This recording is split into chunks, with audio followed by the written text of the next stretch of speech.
안녕하십니까. 오늘은 윤리학연구소 61번째 이야기를 하도록 하겠습니다. 61번째 이야기는 고등학교 고전과 윤리에 있어서 첫 단원인 고전 속의 삶의 의미인데 여기에 윤리형이삭 정초 그랬어요. 이건 칸트의 얘기죠. 칸트가 쓴 책인데 도덕법칙과 인간의 존엄성에 관한 글입니다. 그래서 칸트의 윤리형이삭 정초라는 책에 대해서 한번 살펴보도록 하겠습니다. 단원 소개를 보면 도덕적인 삶의 길을 도덕적인 삶을 살기 위해 우리는 무엇을 해야 할까 그랬어요. 도덕적인 삶을 살기 위해 우리는 무엇을 해야 할까? 그리고 우리의 행위를 선하게 만드는 것은 무엇인가? 그러니까 도덕적인 삶을 산다는 거와 행위를 선하게 만드는 것이라는 것은 이게 사실은 같은 표현이라고 할 수 있겠죠.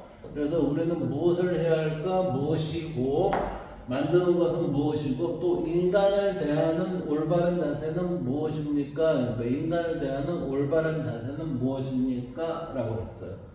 그러니까 무엇이니까 여기에서 지금 질의를 지속적으로 하고 있는 거죠.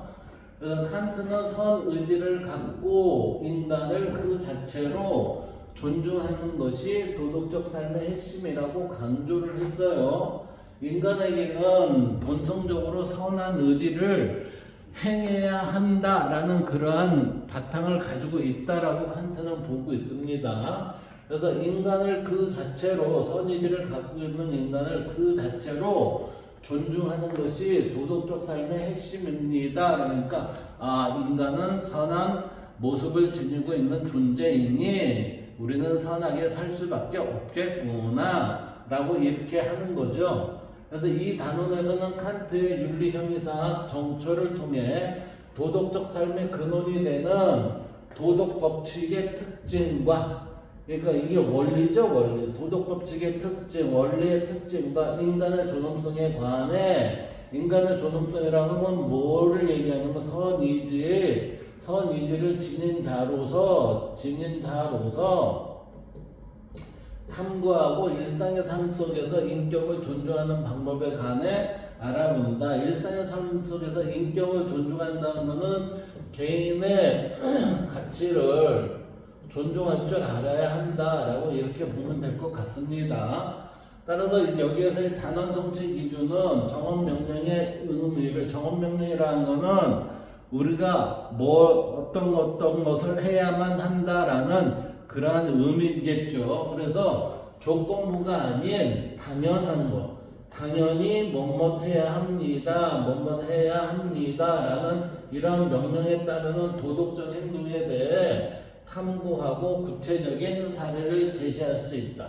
이 따르는 도덕적 행동, 이것을 뭐라고 하냐면 우리는 이걸 의무론 그래요. 의무론이라고 하고 이걸 의무론에 대한 탐구를 하고 구체적인 사례를 제시할 수 있도록 되어 있다라고 이 책은 보고 있습니다. 자, 여기에서 이제 우리는 생각여기의 아이히만이라고, 이 사람은 2차 세계대전 때 이 히틀러의 지시에 따라서 유대인 600만을 죽인 그 사람이죠. 그래서 아이히만이 악행을 저지른 이유는 무엇입니까? 그랬어요. 악행이라고 여기엔 돼 있는데, 자, 한번 내용을 살펴보도록 합시다. 이 내용을 살펴보면 2차 세계대전 당시 수많은 유대인을 가스실로 보낸 독일의 친위대 중령 아이히만은 27살에 친위대에 들어간 지 얼마 지나지 않아 유대인 수송을 담당을 했대요. 그는 히틀러가 지시한 유대인 추방이 유대인의 학살로 이어진다는 사실을 알고 있었다. 그러니까 유대인을 추방을 한데 이것이 결국은 학살로 이어질 것이다 라는 이 사실을 알고 있었다는 거예요. 하지만 그는 실직을 면하고 승진을 하기 위해 이게 뭐죠? 직업적인 성공을 하기 위해 히틀러의 명령을 충실히 따랐다. 그러니까 이 사람은 아이만은 군인이죠, 군인. 이게 독일 군인이에요, 독일 군인. 독일 군인으로서 이 상급자의 명령을 충실히 따랐다 이렇게 되는 거예요. 그래서 아이만은 독일이 패전한 후 그랬어요. 독일이 언제 패전했냐면 1945년 5월 8일이요. 우리는 저기 그 일본이 독일보다 좀 늦게 패전했거든요. 그래서 우리는 8월 15일이 광복절이죠. 그래서 이제 5월 8일 1945년 5월 8일 날 패전을 하면서 6월 5일 미영프 소련 4개국이 이 독일을 분할 통치를 하게 돼요. 그런 다음에 이 사람이 이 도망을 가서 아르헨티나에 숨어 살다가 1960년에 이스라엘 비밀 경찰에 체포되어서 재판을 받아요. 자, 그 재판을 참가한 아렌트는 그랬어요. 이 아렌트라는 사람은 자신의 저서 예수랄렘의 아이이만이라는 저서에서 아이이만이 재판에서 칸트를 언급하면서 자신을 변호했다고 쓰고 있다라고 이렇게 얘기를 해요. 이 사람이 칸트를 내세우면서 변호를 했다는 게 우리의 상식으로는 이해가 좀 안 되죠. 근데 어떤 내용이 있었나 한번 봅시다. 아이만은 내 의지의 준칙이 항상 보편적 입법 원리로서 타당할 수 있도록 행위해야 한다는 칸트의 제1정원 명령이에요. 이게 내 의지의 준칙이 그러니까 내 의지대로 행하는 행위가 항상 보편적 입법 원리로서 타당할 수 있도록 이거는 결국은 뭐야? 내 행위가 모든 사람한테 당위를 지닐 수 있도록 행위해야 한다는 칸트의 제일 명령을 언급하면서 자신의 의무에 대한 칸트의 가르침에 따라서 군인으로서 명령에 복종해야 할 의무를 따랐을 뿐이라고 변명했다 이렇게 됐어요. 그러니까 이 사람은 여기에 뭐를 집어냈냐면은 군인으로서 나 아이히바는 군인입니다. 군인으로서 나는 내가 행위를 하는데 명령에 따르는 그 행위를 다른 모든 사람이 군인의 입장에서 보면은 그거는 당연한 거 아니냐라는 이게 보편성이 군인의 일반성으로 그것을 변화를 시켜서 이 제1정원 명령을 사용한 거죠.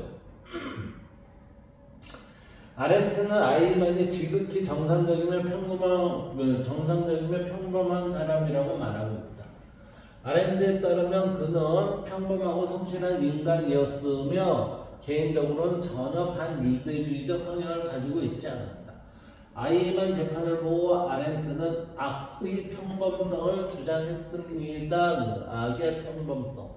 자 봅시다. 악의 평범성.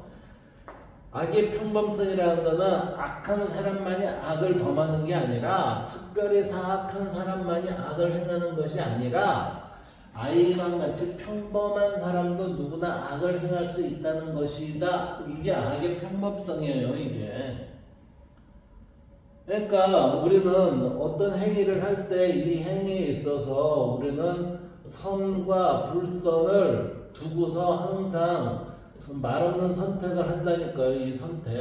이 선택을 했을 때 바름을 선택하면은 선함이 되는 거고 바르지 않음을 선택하면 이거는 불선함이 되죠. 이 불선함은 곧 뭐예요? 악인데 이 악은 타인을 어떻게 해요? 해하게 된다 이렇게 된다는 거죠. 이게. 그래서 우리는 자칫 아주 특별하게 못된 사람만이 아이만처럼 될 수 있다고 생각하며 방심하게 된다. 그럴 수 있겠죠. 그래서 아렌트에 의하면 아이만이 저지른 큰 잘못의 시작은 스스로 숙고를 안 했다는 거예요. 그래? 유대인을 옮긴 다음에 죽이시고 그런데 왜 이 일을 내가 해야 하지? 이러한 기본적인 숙고가 없었다. 그리고 인간으로서 유대인을 600만이나 되는 유대인을 가스실에 집어넣고 죽이라는 것 이게 뭐지? 하면서 그거를 성찰을 해야 된다는 얘기예요. 군인이기 때문에 아이만은 얘기가 군인이기 때문에 군인의 의지에 맞게끔 우리는 나는 그렇게 살았습니다. 그러니 죄는 윗사람한테 있지 나한테는 있지 않습니다. 이렇게 얘기한 것을 지금 아렌트는 뭐라고 얘기했냐면은 야 너한테 명령을 내렸어. 그럼 명령을 내렸으면 네가 목각인형이 아니고 로봇가 아닐진데 생각하는 사고하는 사람으로서 네가 왜 그 일을 해야 하는지 또 사람으로서 마땅히 다른 사람을 가스실에 집어넣고 그렇게 시켜도 되는 것인지 거기에 대한 넌 생각은 아무것도 안 가졌니? 이렇게 하고 물어본 거죠. 그러면서 하는 얘기가 아이만 너는 그런 명령에 대한 숙고와 성찰도 없이 아무 생각 없이 살지 않은 것 아니겠냐? 이렇게 봤다는 거죠. 아이만의 행동에는 어떤 잘못이 있었을까? 아이만의 행동에는 무엇이 있었을까? 그랬어요. 지금 아이만은 지금 여기에서 보면 이렇게 됐죠. 아렌트에 의하면은 아이만은 네가 군인이지만 네 스스로 생각할 수 있는 존재라는 건 넌 망각했어 라는 것을 얘기했어요. 그런데 여기에 예시답안을 봅시다. 아이만의 행동에는 어떤 잘못이 있었을까? 아이만은 자신의 행위가 유대인 학설에 일조한다는 것을 알고 있었다. 분명히 일조를 한다는 걸 알고 있었겠죠. 그럼에도 불구하고 명령에 복종했을 뿐이다 라고 얘기를 한다는 얘기예요.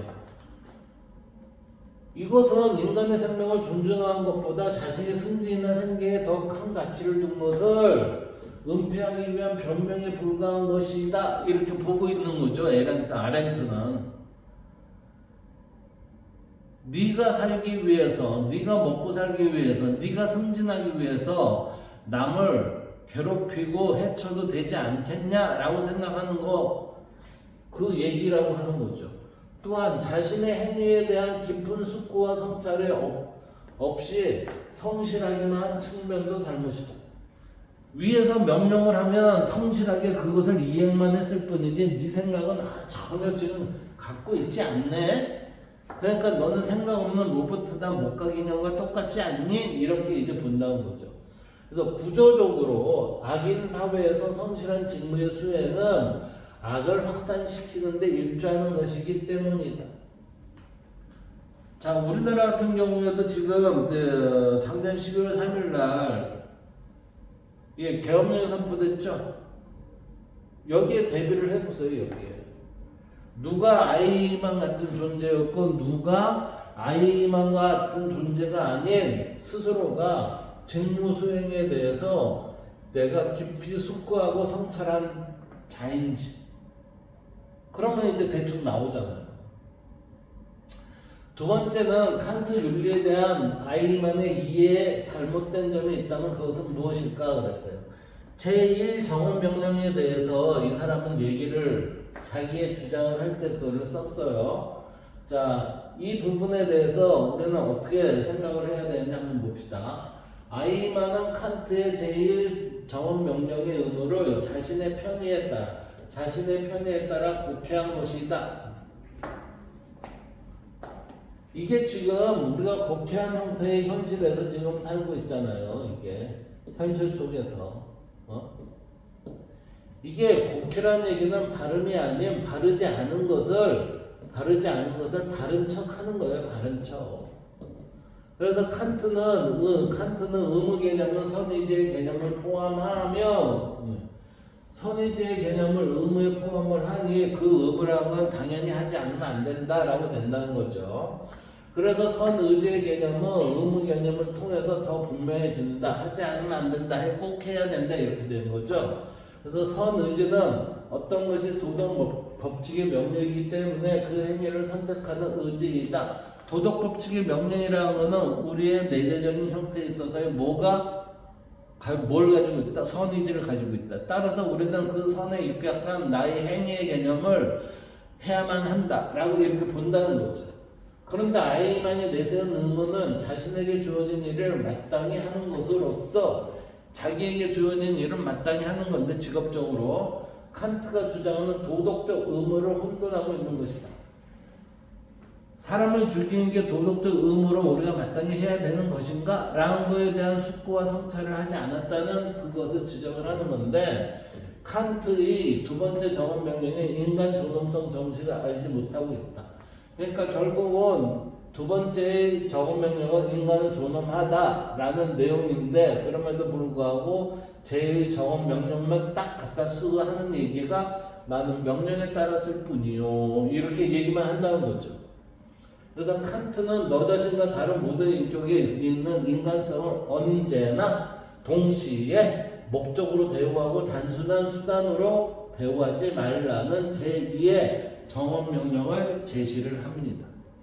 제2의 정언명령이 너 자신과 다른 모든 인격에 있는 인간성을 언제나 동시에 목적으로 대우하고 그랬잖아요. 목적으로, 수단이 아닌 목적으로 대우하고 단순한 수단으로 대우하지 말아라.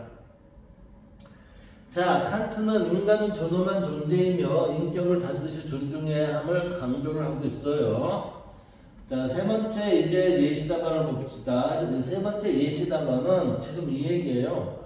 악의 평범성에 빠지지 않고 도덕적이기 위해서는 우리는 무엇을 해야 합니까? 이 얘기예요, 이게. 그러니까 악의 평범성이라는 건 누구나 악을 행할 수 있는 그러한 토대는 지니고 있다라고 해서 이것을 정약용에서는 호기론이라고 해서 자, 사람이 자기가 이익이 되는 쪽을 선택을 항상 하는 겁니다. 그것을 우리는 기호로 볼 수 있다. 이렇게 얘기를 하기도 해요. 자, 자신의 행위에 대한 숙고와 성찰이 필요하다. 이게 도덕적이기 위해서는 뭐예요? 우리는 숙고와 성찰이 항상 필요하다. 이건 뭐? 깨어 있어야 합니다. 깨어 있어야 합니다. 이 얘기예요. 그래서 아렌트하면 아이만이 저지른 큰 잘못이 시작은 왜 이 일을 해야 하는가라고 질의를 안 했다는 거죠. 자기 스스로. 그리고 인간으로서 마땅히 해야 하는 것과 해서는 안 되는 것은 무엇인가라는지 그걸 구분을 못했다는 거죠. 그래서 숙고와 성찰 없이 살았다는 결론을 자기는 갖는다 이렇게 얘기해요. 그래서 우리가 악의 평범성에 빠지지 않고 도덕적인 삶을 살아가기 위해서는 자기 자신과 자신이 속해 있는 사회, 집단이나 사회의 도덕성에 대한 끊임없는 숙고와 성찰이 필요하다. 사회의 도덕성이 그 당시는 엉망진창이 됐다는 거죠. 거의 도덕과 정의라는 게 없다는 거죠. 그 시대에 살았으니 이러한 아인방과 같은 괴물이 나온 게 아니겠느냐. 예, 아렌트는 그렇게 보고 있다고 할 수 있습니다.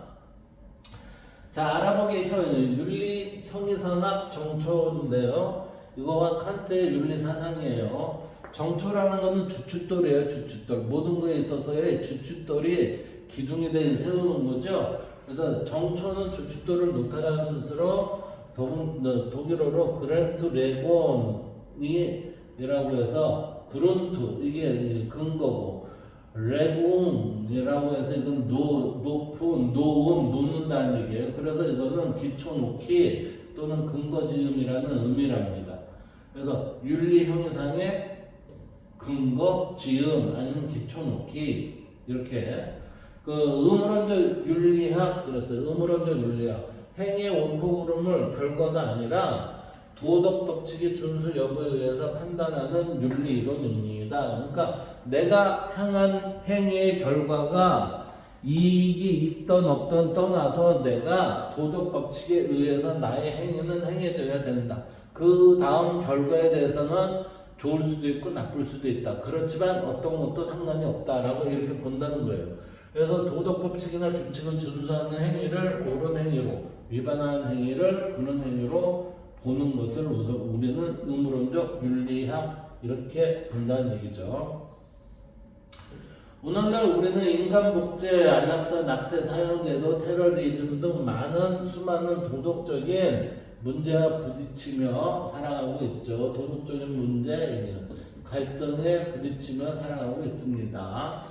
이러한 상황에서 인간이라면 누구나 올바른 행위를 해야 한다는, 올바른 행위라는 건 발음을 선택해야 한다는 도덕적 요구를 피할 수 없다. 하지만 새로운 문제들이 복잡하게 등장하고 있는 현대사회 속에서는 과연 무엇이 옳은지를 알아내는 것이 그리 쉬운 것만은 아니다. 그러나 이런 상황 속에서도 도덕적 행동은 인간성의 존엄함과 숭고함에 대하여 성찰할 수 있는 기회를 제공한다. 자, 도덕적 행동은 인간성에 대한 존엄함, 숭고함에 대한 성찰의 기회를 준다는 얘기죠.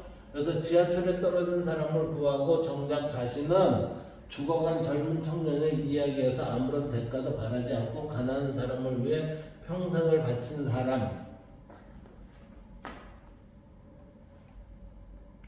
사람들의 삶에서 모진 정치적 박해를 받으면서도 자신의 원칙을 지키는 사람들의 결연한 의지에서, 그러니까 이건 결국 뭐예요? 발음을 지키려는 사람들의 모습에서 가난하지만 정직하게 살아가는 이유들에서 우리는 도덕적 행동을 발견하고 존경의 마음을 가지게 된다. 도덕이라는 건 돈과 상관이 있다 없다, 상관이 없다는 얘기예요. 그것은 누구한테 상관 있어요? 자신의 마음의 상태예요. 자신의 마음의 상태.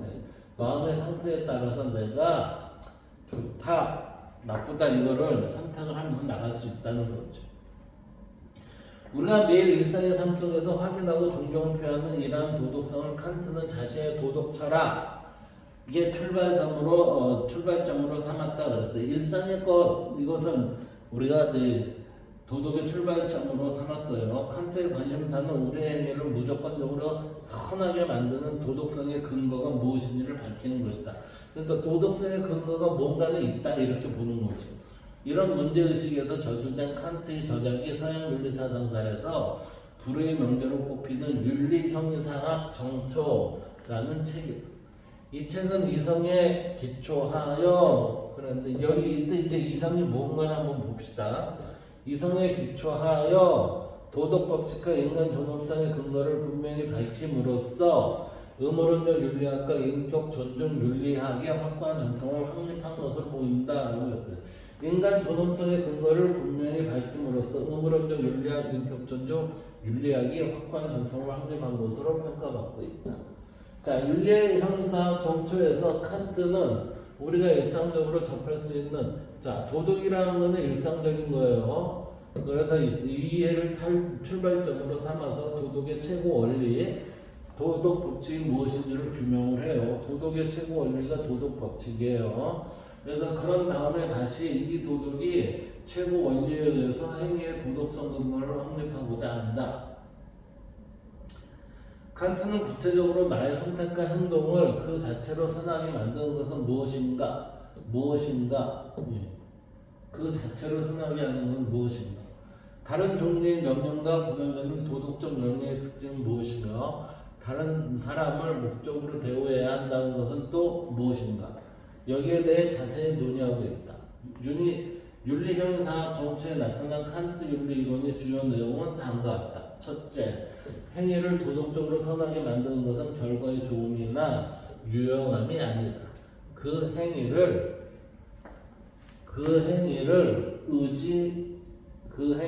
의지에 선합니다. 즉, 선 의지에 있다라고 보는 거죠. 왜냐하면 선 의지만이 무조건적으로 선하기 때문이다. 선 의지란 다른 어떤 종류의 때문이 아니라 오직 옳다는 이유만으로 의무이기 때문입니다. 달리 말해서 선 의지란 오직 도덕 법칙을 따르려는 의지라고 할 수 있음입니다. 이렇게 보는 거죠. 그 다음 볼까요? 둘째, 인간은 배고픔, 두려움 등과 같은 자연적 경향성을 극복하기 쉽지 않기 때문에 도덕법칙을 명령으로 강제하지 않으면 도덕법칙을 위반할 가능성이 있다. 이렇게 보고 있어요. 따라서 명령은 가업 명령과 정업 명령, 만일 뭐뭐라면 뭐뭐이다. 정업 명령은 정해진 형태에 있어서의 원칙, 보편성을 띠는 거죠. 그래서 가업 명령은 만일 행복하고자 한다면 if 시스템이에요. 뭐뭐하라. 와 같이 어떤 조건이 붙는 명령이고 어떤 조건이 붙는 명령이고 정원 명령은 뭐뭐 하라와 같은 표현이다. 그래서 도덕의 명령은 무조건 도덕 법칙에 따를 것을 명령하는 정원 명령이다. 자, 무조건적으로 이제 도덕 법칙에 따른대요. 그래서 이제 도덕적 명령은 어떤 다른 목적을 달성하기 위한 수단으로서의 명령이 아니라 그 자체가 목적인 무조건적인 명령이다라고 지금 보고 있죠. 자, 이제 셋째 봅시다. 도덕의 명령인 정원 명령은 내 의지의 준칙이 동시에 보편 법칙이 되기를 의역할 수 있는 그런 준칙에 따라서 행해야. 자, 내 의지의 준칙에 따라서 보편적 법칙이 되기를 의역할 수 있는 그런 준칙에서 따라서 행위를 하라. 이것은 우리가 보편성을 가질 수 있는 도덕 원리에 따라 행위해야 한다는 요구이다 이렇게 보는 거죠. 그래서 도덕은 우리에게 자신만을 예외로 인정하는 것을 금지하고, 자, 도덕은 예외로 인정하는 걸 금지하고 우리와 타인을 보편적 관점에서 동등하게 고려할 것을 요구한다라고 얘기를 지금 하고 있죠. 그래서 넷째는 인간을 비롯한 모든 이성적 존재는 목적 그 자체로서 존엄한 존재이다. 인간을 비롯한 모든 이성적 존재는 목적 그 자체로 존엄한 존재이다. 이성적 존재가 아닌 물건은 상대적이고 조건적인 가치, 가격을 갖지만 이성적 존재는 인격으로 절대적 상적이고 무조건적인 가치, 즉 존엄성을 갖게 되죠. 그래서 존엄한 존재인 인격은 단순한 수단이 아니라 인격은 단순한 수단이 아니에요. 목적으로 대우를 받아야 합니다. 이것이 모든 인간은 언제나 동시에 목적으로 대우하고 단수단 수단으로 대우하지 말라는 그 인간 존엄성의 이념, 인간 존중의 원리를 얘기하고 있다. 이렇게 되는 거예요. 자, 이제 밑을 봅시다. 다섯째, 정원명령을 따르는 것은 외부에서 부과된 법칙에 복종하는 거죠. 그런데 아닙니다. 우리는 이성적 존재가 자신의 의지에 의해 스스로 수립한 보편 법칙에 스스로 복종하는 것이다. 그러니까 이거는 정원명령을 따르는 것은 외부에서 부과된 법칙에 복종하는 것이 아니라 스스로 이성적 존재가 이렇게 되는 거죠. 스스로 이성적 존재가 자신의 의지에 의해 스스로 수립한 보편 법칙에 스스로 복종하는 것이다. 즉 의지의 자율이다. 그러므로 이성적 존재는 도덕적 존재로서 자유를 보호하며 그 자유의 본질은 의지의 자율이다. 자, 봅시다. 여기까지인가 보네요.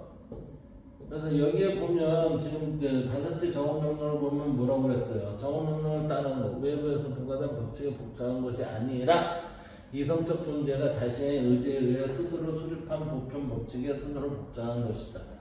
네, 정원명령은 우리가 외부에서의 선택이 아니라 나의 선택으로 인한 내 의지에 의해서 진행되는 것이다. 이렇게 본다는 거죠.